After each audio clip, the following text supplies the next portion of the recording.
శ్రీ గణేశాయ నమః, శ్రీ గురు దత్తాత్రేయ నమః.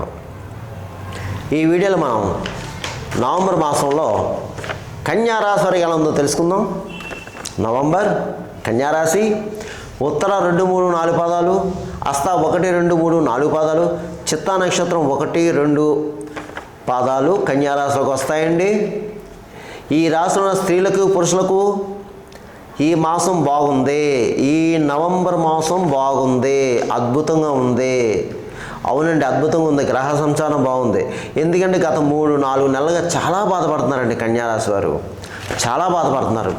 కానీ ఈ కార్తీక మాసం చాలా బాగుంది. కానీ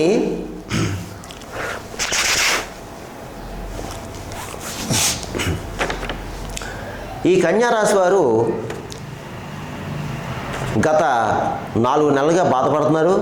కానీ ఈ మాసం, ఈ నవంబర్ మాసం బాగుంది, అద్భుతంగా ఉంది. గతంలో ఉన్న సమస్యలు పరిష్కారం అవుతాయి. ఆ మబ్బు విన్నట్టు విడిపోతాయి సమస్యలు. నిజంగా కాలం కలిసి వచ్చింది. అదృష్టకాలం చెప్పుకోవచ్చు, శుభకాలం చెప్పుకోవచ్చు. శుభకార్యాలు జరుగుతాయి, శుభవార్తలు వింటారు. అన్ని రకాలుగా అన్ని రంగాల వారికి అన్ని విధాలా బాగుంది బాగుంది బాగుంది. ఏంటి గురుగారు ఇంత ఖచ్చితంగా చెప్తున్నారు? బాగుంది. గతంలో 4 నెలలుగా పడ్డావు బాధ, ఇప్పుడు బాధపడవు. బాగుంది. నీ దగ్గరకు వచ్చిన సమయం నీ చేతిలో ఉంది, దాన్ని ఉపయోగించుకో. ఇకపోతే ఆర్థికంగా బాగుంది, ధనాదాయం బాగుంది. సమయానికి ఏదో ధనం చేతికి ఉంటుంది. అలాగే ఆర్థిక లావాదేవీలు సెటిల్మెంట్లు అవుతాయి. రుణాలు తీరుస్తారు కొద్ది గొప్ప. అలాగే మీకు రావాల్సిన ముందు బాకీలు ఉంటే కూడా ముందు బాకీలు వసూలు అవుతాయి. అలాగే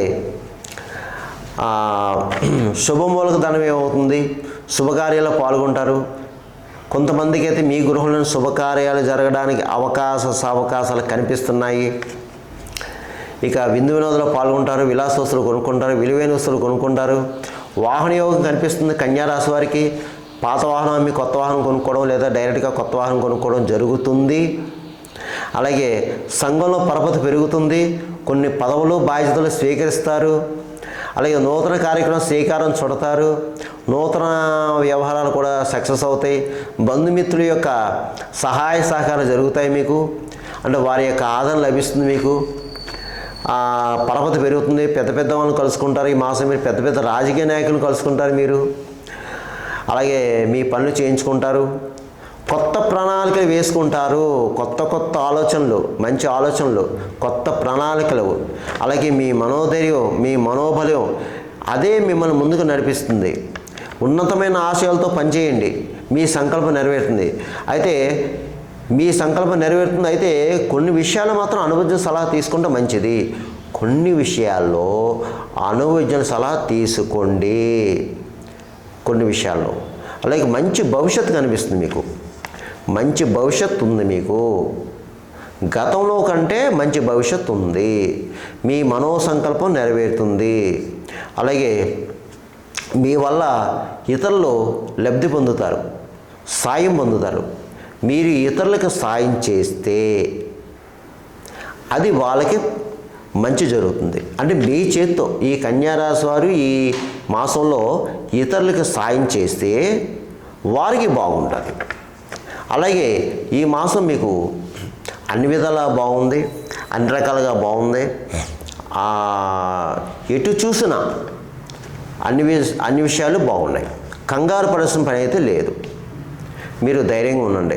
కాకపోతే ఏంటంటే ఇందులో కొంతమంది ప్రబుద్ధులు ఉన్నారు, బద్ధకస్తులు ఉన్నారు. ఈ బద్ధకస్తులు కూడా బద్ధకాన్ని విడనాడి ప్రయత్నం చేస్తే మీ ప్రయత్నాలు ఫలిస్తాయి, సఫలీకృతం అవుతాయి. ప్రయత్నం చేయండి.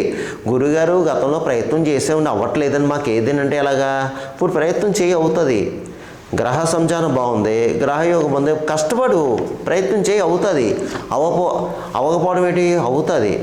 మనం సంకల్పం పెట్టుకొని మనం పాజిటివ్గా ఉండి నెగిటివ్ తీసేసి అనుకుంటే తప్పకుండా ఆ వ్యవహారం సక్సెస్ అవుతుంది.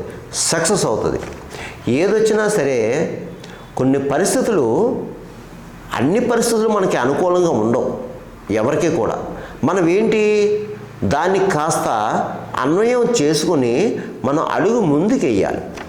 అందుకే నేను పట్టిన కుందేలుకి మూడే కాళ్ళు, నా గతంలో ఇలాగే జరిగింది, అలాగే జరుగుతుంది, నేను ఇలాగే బాధపడుతుంది, నువ్వు అలాగే ఉంటావు. గతాన్ని తవ్వుకోవద్దు ఎవరూ కూడా. గతాన్ని ఎవరో తవ్వుకోవద్దు.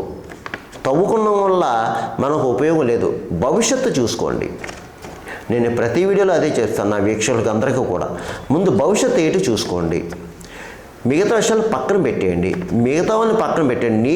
నీవు ఆలోచించు. నువ్వేం చేస్తున్నావు, ఎలా చేస్తున్నావు, నువ్వు ఎలా నడుస్తున్నావు, నీ సంకల్పం ఏంటి, అది నువ్వు పెట్టుకో.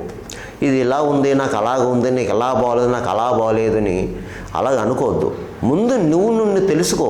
నువ్వు కరెక్ట్గా ఉండు, నువ్వు పర్ఫెక్ట్గా ఉండు, నువ్వు ధైర్యంగా ఉండు, ధర్మంగా ఉండు, న్యాయంగా ఉండు. అప్పుడు నువ్వు సక్సెస్ అవుతావు. అది ఇంత పర్టికులర్గా ఇంత క్లియర్గా నేను చెప్తున్నానంటే గమనించుకోండి. దయచేసి నా వీడియో చూసి వీక్షకులు ఈ వీడియో ఎవరైతే చూసారో తప్పకుండా గమనించుకోండి. సక్సెస్ అవుతారు, మీరు సక్సెస్ అవుతారు. ఇకపోతే మీరు మాత్రం ఎట్టి పరిస్థితులను గురువుల్ని బ్రాహ్మణులు దూషించొద్దు. పెద్దవాళ్ళతో గౌరవంగా మసలండి, గౌరవించండి.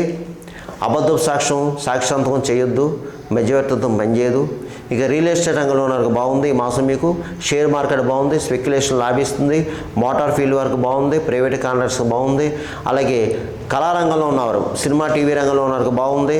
రాజకీయ నాయకులకు బాగుందండి. మీకు ఈ కన్యారాశి వారు రాజకీయ నాయకులు ఎవరైతే ఉన్నారో మీకు బాగుందని చాలా అద్భుతంగా ఉందండి. మీకు చాలా అద్భుతంగా ఉంది మీ కన్యారాశి వారికి. రాజకీయ నాయకులు, ముఖ్యంగా రాజకీయ నాయకులు ఈ కన్యారాశి వారు బాగున్నారని మీరు మంచి కార్యాలు చేపడతారు. ప్రజల్లో గుర్తింపు తెచ్చుకుంటారు. ప్రజల్లో మంచి గుర్తింపు తెచ్చుకుంటారు రాజకీయ నాయకులు. మీకు గౌరవ పురస్కారాలు లభిస్తాయి. మీకు అన్ని విషయాలు బాగున్నాయి. ధన విషయంలో మాత్రం కాస్త మంచినీళ్ళ ఖర్చు అవుతుంది. మీకు నరపేడ నరఘోష ఉంటుంది. అప్పుడప్పుడు చికాకులు ఉంటాయి మీకు. అంటే మీ పర్సనల్ ప్రాబ్లం అది. మీ పర్సనల్ ప్రాబ్లం వేరు, పబ్లిక్ ప్రాబ్లం వేరు. అందుగురించి మీ పర్సనల్ ప్రాబ్లం ఉంటే రాజకీయ నాయకులు తప్పకుండా శ్రీకాళహస్తి వెళ్ళండి. ఈ కన్యారాశి వారు రాజకీయ నాయకులు ఎవరైతే ఉన్నారో శ్రీకాళహస్తి వెళ్ళి రావుకేత పూజ చేయించుకొని ఒక మంగళవారం రోజున. ఒకవేళ మీకు ఏమైనా సలహాలు సంప్రదింపులు కావాలంటే నాకు కాల్ చేయండి, కింద నెంబర్ ఉంది. ఇకపోతే అన్ని రకాల వ్యాపారస్తులకు బాగుంది.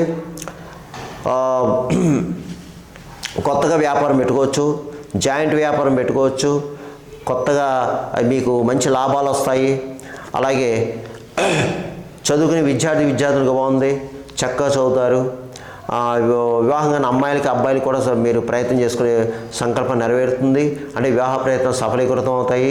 ప్రభుత్వ పరంగా ప్రైవేట్ ఉద్యోగస్తులు కూడా బాగుందండి. మీకు ప్రమోషన్ కూడా బదిలీ రావచ్చు. ఇకపోతే నేను చెప్పిన ఫలితాలు కేవలం మీకు 40% పనిచేస్తుంది. మిగతా 60% కూడా మీ యొక్క జన్మజాతకం, జన్మలగ్నంతో ఉన్న గ్రహాల యొక్క పరిస్థితి, అలాగే జరిగే దశ అంతర్దశ ఉంటుందండి. ఇది నేను చెప్పిన రాశి ఫలాలు, గోచార ఫలితాలు కేవలం అందరికీ జరగాలని లేదు. అందరికీ జరగాలని రూల్ లేదు. అందరికీ జరుగుతాయని రూల్ లేదు. జరగచ్చు, జరగకపోవచ్చు. ఎందుకంటే చాలామంది కాల్ చేస్తున్నారు, గురుగారు మీరు చెప్పిన జరిగిన, కొంతమంది జరగలేదు, కొంతమంది కాల్ చేస్తున్నారు. కాబట్టి నేను చెప్తున్నానమ్మా, తప్పకుండా దయచేసి నా వీడియో చేసి వీక్షలు గమనించండి. మీకు ఏమైనా సలహాలు సంప్రదింపులు కావాలంటే కింద నెంబర్ ఉంది, అపాయింట్మెంట్ తీసుకోండి, నాకు కాల్ చేయండి. మీకు తగిన సలహా సూచన ఇవ్వడం జరుగుతుంది. ఇక ఈ కన్యారాశి వారు ఈ నవంబర్ మాసంలో నేను చెప్పిన పరిహారాలు చేసుకోండి అమ్మా, మీకు తప్పకుండా మేలు జరుగుతుంది. ముఖ్యంగా ఈ నవంబర్ మాసము కార్తీక మాసము. ఈ కార్తీక మాసం శివకేశ్వరులకి ప్రీతికరమైంది. శివుడికి ప్లస్ విష్ణుమూర్తికి. శివుడు అభిషేక ప్రియుడు, విష్ణు అలంకార ప్రియుడు. కాబట్టి చక్కగా ఈ కార్తీక మాసం ఉపయోగించుకోండి.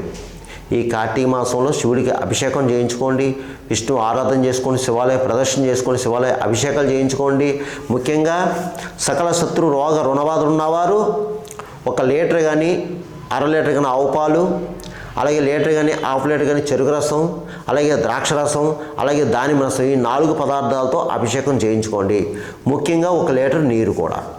అలాగే బిల్వపత్రం, ఆయనకి ఇష్టమైన పత్రం బిల్వపత్రం, ఎర్రగన్నేరు, అలాగే తెల్ల జిల్లేడు పువ్వులు, ఎర్రమందారం, ఇతర మీ శక్తిని బట్టి, అవకాశాన్ని బట్టి చక్కగా అభిషేకం చేయించుకోండి, పంచామృత స్నాన అభిషేకం చేయించుకోండి. అలా కూడా వీలు కాని వారు ఒక రాగి చెంబుతో నీళ్లు, లేదా రాగి చెంబు కూడా లేదు, ఒక మట్టి కుండ, 10 రూపాయలు మట్టి కుండతో నీరు వేసినా ఆయన సంతుష్టి అవుతాడండి శివుడు. ప్రతి దేవాలయంలో కూడా ఆ వేప చెట్టు, రావి చెట్టు కిందో ఆ శివలింగం ఉంటుందమ్మా. వెళ్ళి అక్కడ ఆ స్వామివారికి కాస్త నీళ్లు పోయండి చాలు, ఒక బెల్లం పెట్టండి, ఆయన సంతోషపడతాడు ఆయన. అలా చేసుకోండి, ఆరాధన చేసుకోండి, శివనామ స్మరణం చేసుకోండి. అలాగే ముఖ్యంగా కార్తీక మాసంలో ఈ శివుడికి, విష్ణువుకి ఇష్టమైంది తులసిమాల సమర్పించండి. అలాగే సాలగ్రామదానం చేయండి. సాలగ్రామదానం చేయడం వల్ల ఇటు 7 తరాలు అటు 7 తరాలకి స్వర్గలోక ప్రాప్తి కలుగుతుంది. ఎవరికి? పైలోకాల్లో ఉన్న మన పితృదేవతలకి, పైలోకాల్లో ఉన్న మన పితృదేవత స్వర్గలోక ప్రాప్తి కలిగి వారు మనల్ని ఆశీర్వచనం చేస్తారు. ఎందుకంటే పితృదేవతల అనుగ్రహం ఉంటేనే మన పనులు జరుగుతాయి. మీరు ఎన్ని పూజలు, పునస్కారాలు, యజ్ఞాలు, హోమాలు, యాగాలు చేసినా అవి ఫలించవు. పితృదేవతల ఆశీస్సు కావాలి. అందువల్ల ఈ కార్తీక మాసం పితృకార్యాలు చేయండి. పితృదోషం ఉన్నవాళ్ళు తప్పనిసరిగా నదీ క్షేత్రం వెళ్ళి వీలైతే అక్కడ పిండ ప్రధాన కార్యక్రమాలు చేయించండి బ్రాహ్మణులతో. లేదండి అయ్యా, మీ ఊళ్ళోనే దగ్గరలో శివాలయంలో పితృదేవతల పేరు చెప్పి స్వయం పాకాలు దానం చేయండి. యథాశక్తి స్వయం పాకం ఇవ్వండి. బియ్యం, ఉప్పు, పప్పు, కాయగూరలు వగేరా వస్త్రదానం మీ ఇష్టం, మీకు అవకాశం బట్టి చేయండి. బ్రాహ్మణుల యొక్క ఆశీస్సు తీసుకోండి. అలాగే సంతర్పణ చేయండి, అన్నదానం చేయండి. పేదలకి ఏదోటి ఫలమో పండు ఏదో పెట్టండి. మూగజీవుడికి ఆహారం పెట్టండి. ముఖ్యంగా గోవు ప్రదక్షిణ, గోవు పూజ చేయండి. గోవుకి దానా పెట్టించండి, లేదా గోవుకి పచ్చగడ్డి వేయించండి, పచ్చగడ్డి పెట్టండి. ఇక మీరందరూ కూడా ఈ కార్తీక మాసంలో కొంతమందికి కార్తీక పౌర్ణమి నోము ఉంటుంది, అలాగే కార్తీక సోమవారం నోములు ఉంటాయి. అలా ఉన్నా లేకపోయినా సరే ముఖ్యంగా కార్తీక మాసంలో 30 రోజుల్లో ఏ రోజైనా సరే సత్యనారాయణ స్వామి వ్రతం చేయించుకోండి అమ్మా. సత్యనారాయణ స్వామి వ్రతం చేయించుకోండి. వీలైతే ఇంట్లో చేయించుకోండి. బ్రాహ్మణు పిలిచి ఇంట్లో చక్కగా సత్యనారాయణ స్వామి వ్రతం చేయించుకుని నలుగురికి భోజనం పెట్టండి. లేదంటే దేవాలయంలో సత్యనారాయణ స్వామి వ్రతం చేయించుకుని చక్కగా అక్కడైనా సరే ఇదే పులిహోర వగేరా ప్రసాదం పంచండమ్మా. ఇది చేసుకోవడం వల్ల గ్రహాల యొక్క అనుకూలత ఉంటుంది. మీకు గ్రహాల యొక్క అనుకూలత ఉంటుంది. సత్యనారాయణ స్వామి యొక్క అనుగ్రహం ఉంటుంది. సత్యనారాయణ స్వామి అనుగ్రహం ఉంటే ఇంకేంటమ్మా, ఏది మిమ్మల్ని చేయలేదు. అలాగే ముఖ్యంగా శివాలయంలో కార్తీక మాసంలో సాయంత్రం వేళ ధ్వజస్తంభం దగ్గర ఆకాశదీపం పెడతారు. ఆకాశదీపంలో పాల్గొనండి. చక్కగా ఆ స్వామివారితో పూజ చేయించుకోండి. అర్చక స్వామివారితో ఆకాశదీపం నిమిత్తం నువ్వుల నూనె సమర్పించండి. నువ్వుల నూనె సమర్పిస్తే ఆకాశ దీపం నిమిత్తం కానీ, లేదంటే దేవాలయంలో ప్రతినిత్యం దీపం నిమిత్తం కానీ నువ్వుల నూనె సమర్పిస్తే తప్పకుండా శని భగవానుడి యొక్క అనుగ్రహం ఉంటుంది మీకు. అలాగే కార్తీక మాసంలో తప్పనిసరిగా ప్రతి వాళ్ళు కూడా శనివారం రోజు ఒక శనివారం నువ్వుల నూనెతో అభిషేకం చేయించుకోండి, తైలాభిషేకం చేయించుకోండి. కార్తీక మాసం శని భగవానికి తప్పనిసరిగా కార్తీక మాసంలో తైలాభిషేకం చేయించుకుంటే తప్పకుండా మీకు శని భగవానికి అనుగ్రహం ఉంటుంది. ఆయన పితృకారకుడు, కర్మకారకుడు, అన్నీ ఆయనే చూసుకుంటాడు. ఆయన అనుగ్రహం ఉంటే ఇంకా మనకి ఇంక తిరుగులేదు. శని భగవాన్ అనుగ్రహం మనకు తిరిగిలేదమ్మా. దయచేసి అందరూ కూడా ఎవరైనా సరే కార్తీక మాసంలో శని భగవానికి తైలాభిషేకం చేయించుకోండి, శివుడికి అభిషేకం చేయించుకోండి, విష్ణువుల పూజలు చేసుకోండి, భగవన్నామస్మరణం చేసుకోండి. మీకంతా బాగుంటుంది. ఈ నవంబర్ మాసం, ఈ కార్తీక మాసం అంతా బాగుంటుంది. కంగారు పడకండి, భయపడకండి. సర్వేజన సుఖనం భవంతు, శుభం భవతు. స్వస్తి.